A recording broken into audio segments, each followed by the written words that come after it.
Oi, bem-vindo ou bem-vinda a mais um vídeo do canal. Dessa vez eu vou falar sobre minha história empreendedora.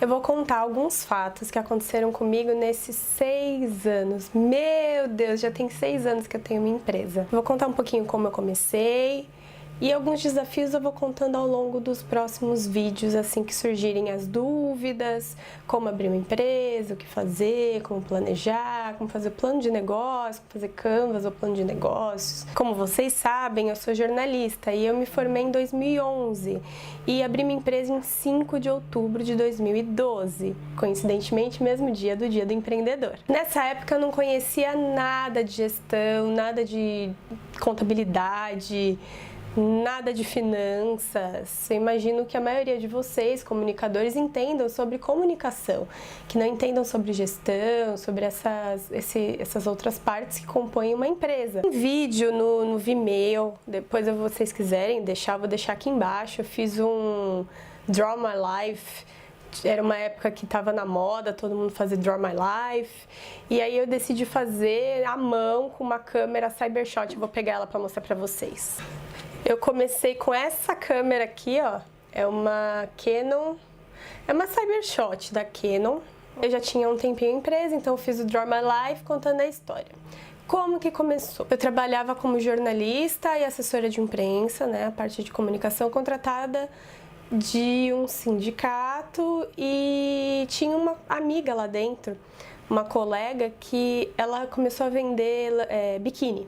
Ela começou a vender biquíni e abriu um MEI. Ela falou, olha, abri um MEI, bacana. Então ela começou a falar bastante, né, do microempreendedor individual. E naquela época tinha uma certa pressão, além de gerar resultados, rolava uma... Enfim, a empresa era funcionalista. Depois eu explico um pouco mais. A empresa era funcionalista e tinha a pressão que, tipo, você vai ser mandado embora toda semana, né? Rolava essa conversa. Não por conta da falta de resultados, mas por conta de um estilo de gestão, um estilo de pressão funcionalista. Para quem sabe o que é funcionalismo, mecanicismo, já entendeu o que eu tô falando. Em paralelo, eu fazia trabalho voluntário numa ONG. E nisso eu era coordenadora de projetos. Então eu montava os projetos e mandava para as instituições. Tinha projetos, o foco dessa ONG era cidadania da mulher. O projeto foi aceito e surgiu um papo assim de eu ser contratada por conta do projeto que a gente fez, que a gente montou tudo certinho, ele foi aprovado e surgiu uma possibilidade de poder oferecer da nota, né, da nota fiscal, e eu não sabia direito se eu como jornalista poderia fazer isso, então eu pesquisei, eu fui pesquisar e ainda conversei com essa menina daquele outro local que eu trabalhava, que ela falou sobre o MEI. Então ela me explicou, entrei no site, fui pesquisando e eu descobri algumas áreas que davam para abrir como MEI, que ele tem, você paga menos impostos, porque é muito mais vantajoso para quem está começando, começar com um MEI. Enfim, nisso eu ouvi alguém dizer que não era legal abrir sozinha, não era legal abrir sem sócio, o importante era ter sócio. Depois eu acabei descobrindo que há muitas pessoas no mercado que um fala uma coisa, outro fala outra, cabe a você decidir. Eu fiquei um pouco receosa, porque eu também nunca fui muito nessa parte de vendas, eu sabia que as vendas eram o coração do negócio, era o que movimentava, e eu chamei uma colega, só que eu chamei uma colega que também era jornalista, que tinha se formado comigo. E no caso a gente começou, nós fizemos cursos, antes de eu abrir a empresa efetivamente como o CNPJ, nós fizemos cursos no Comunique-se, nós fizemos curso de marketing digital, de toda a parte que eu não tinha conhecimento, porque a gente tinha acabado de sair da faculdade. Tudo que eu tinha aprendido, todos os professores, todas as matérias, as disciplinas que eu tinha aprendido, eu estava empregando nesse sindicato que eu trabalhava. E estava dando certo, então eu queria utilizar tudo aquilo que eu tinha aprendido nesse negócio. Na parte de produção, claro. Eu abri essa empresa no meu nome, porque é MEI, né? Você tem um CNPJ vinculado ao seu CPF. Eu pedi ajuda para uma contadora que me conhece desde pequenininha E ela me ajudou, entrou no site, abriu e aí ela fez a seguinte pergunta: Karina, qual que é o seu capital inicial? Eu falei, como assim? Ela falou, qual que é o seu capital inicial? Com quanto dinheiro que você está começando? Eu falei, nada. Ela falou, você não tem nenhum equipamento? Eu falei, não. Na realidade, meu computador tinha quebrado e eu estava usando do meu namorado, né? Que hoje é meu marido, do meu namorado emprestado. E ela falou, você não tem nada? Eu falei, não, eu tenho meu cérebro, eu tenho minhas mãos, eu tenho minha mente para escrever, eu tenho isso. Ela falou, tá. Aí ela colocou R$1. Até se vocês forem pesquisar, enfim, é R$1. Eu vou colocar aí a imagem. Começou com R$1. E há muitas pessoas que falam, né, que você tem que ter uma reserva de mercado. Hoje em dia eu vejo que isso é muito importante.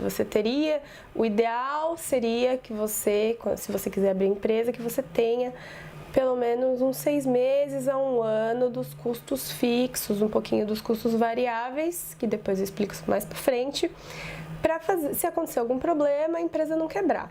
Mas eu abri porque estava surgindo essa oportunidade possível de eu dar nota, de oferecer com meu serviço com nota fiscal, e eu não entendia muito e eu quis abrir porque eu vi que a mensalidade era em torno de R$45 na época. Hoje está, para mim, pela cidade que minha empresa está cadastrada, eu pago 56 de DAS, que é uma folha de imposto que tem tudo incluído, outros impostos lá dentro, que você paga para o governo. Depois eu conto um pouquinho mais sobre o MEI, as obrigações. No caso, quando eu abri com essa menina, nós fizemos os cursos, né? Falou, nossa, estamos preparadas. Na realidade, no começo, uma coisa que eu quero passar para vocês é que a gente não tinha foco. A gente não sabia qual era o nosso cliente, a gente não sabia os tipos de serviço que a gente queria fazer na empresa. No caso, a gente queria fazer tudo. E, inclusive, até encabecei a fazer um pouco de publicidade. Eu sou jornalista, enfim. Eu queria fazer toda a área de comunicação. Eu queria fazer publicidade.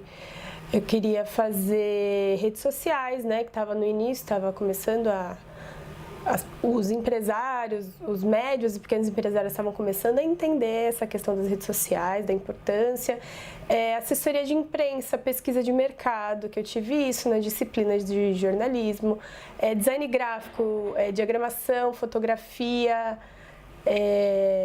A gente também sabia, eu comecei a fazer um pouco de site, usar um pouco dos cursos que eu tive de HTML, de blog no caso, né? Era uma gama de serviços e eu não estava preparada. O que começou a surgir? Alguns serviços, alguns deles de publicidade. Então, o que eu fiz? Como eu não sabia nada, eu sabia, assim, alguma coisa sobre, na parte de design gráfico, voltada para diagramação, mas eu não sabia voltada para arte gráfica. Eu peguei a ajuda de amigos, eu já contei isso em alguma rede social. 80% dos meus amigos, 90% dos meus amigos são publicitários.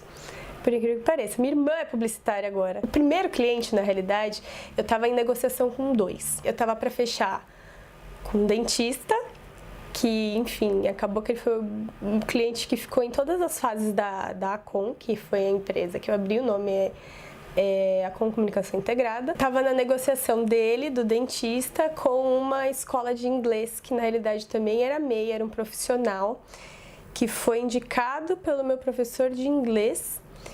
E, enfim, eu lembro muito bem que ele me ligou. Eu tava no ônibus voltando de Santos pra Praia Grande. E ele me ligou, mó barulho, eu, alô!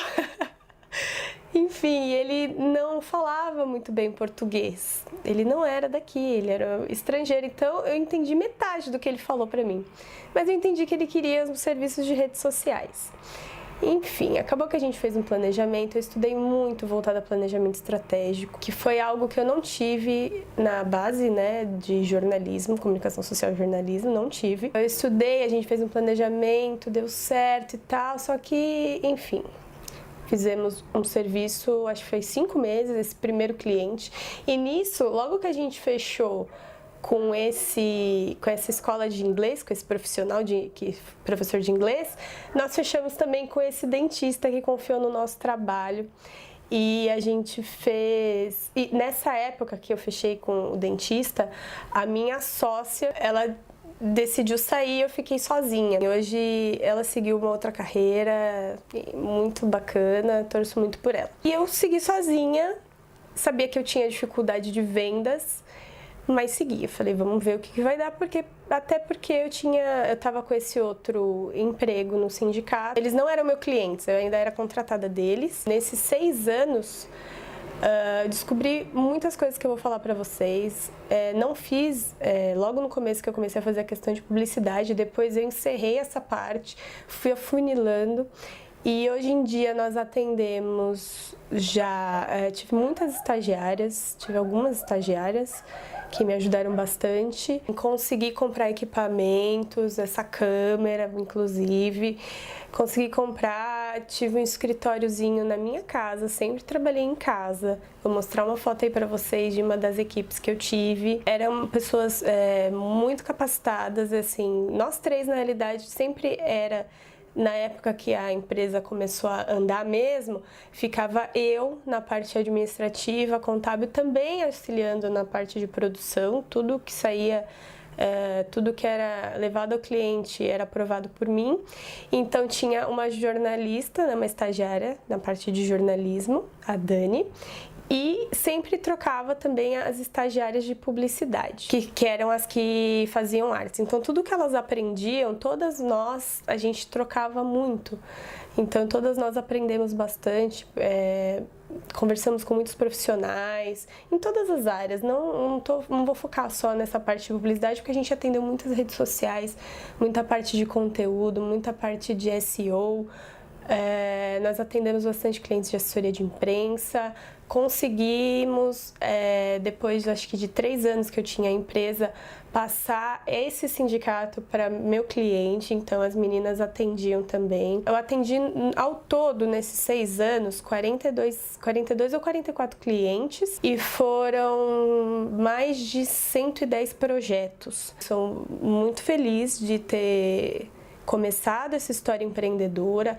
Errei muito, vou passar todos os meus erros aqui, porque eu sei que vocês também podem errar. Entendo toda a dificuldade, entendo a dificuldade do mercado de hoje, entendo que a comunicação está passando por muitas mudanças. O básico que a gente tem na faculdade de jornalismo não é suficiente. O básico que a gente tem em qualquer faculdade de comunicação social não é suficiente. A ideia que eu tenho hoje, que eu faço mestrado, é que deveria juntar tudo, mas lógico que por motivos econômicos, né? Eu acredito que as universidades façam essa separação, mas o profissional ele precisa do completo. Ele precisa desse básico, ele precisa de conteúdos mais avançados que por vezes são dados na pós-graduação, no lato sensu, e eles precisam, eu acredito que eles precisam na base, coisas que nós aprendemos no mestrado, no doutorado. Então eu entendo a sua situação, eu entendo que se você é de mercado, que você está procurando algo para fazer, que você está estudando como abrir empresa, o que eu aconselho? Estude. Aqui é um canal que eu vou contar toda a minha história empreendedora, eu vou passar dicas, vou falar o que eu errei, vou falar no que eu acertei, vou falar todas as etapas de empreendedorismo, como criar um plano de negócios, como conseguir o primeiro cliente, enfim, se vocês tiverem dúvidas, se você gostou, curte, compartilhe, se inscreva no canal, ative o sininho. Eu agradeço muito por vocês terem visto esse vídeo até o final.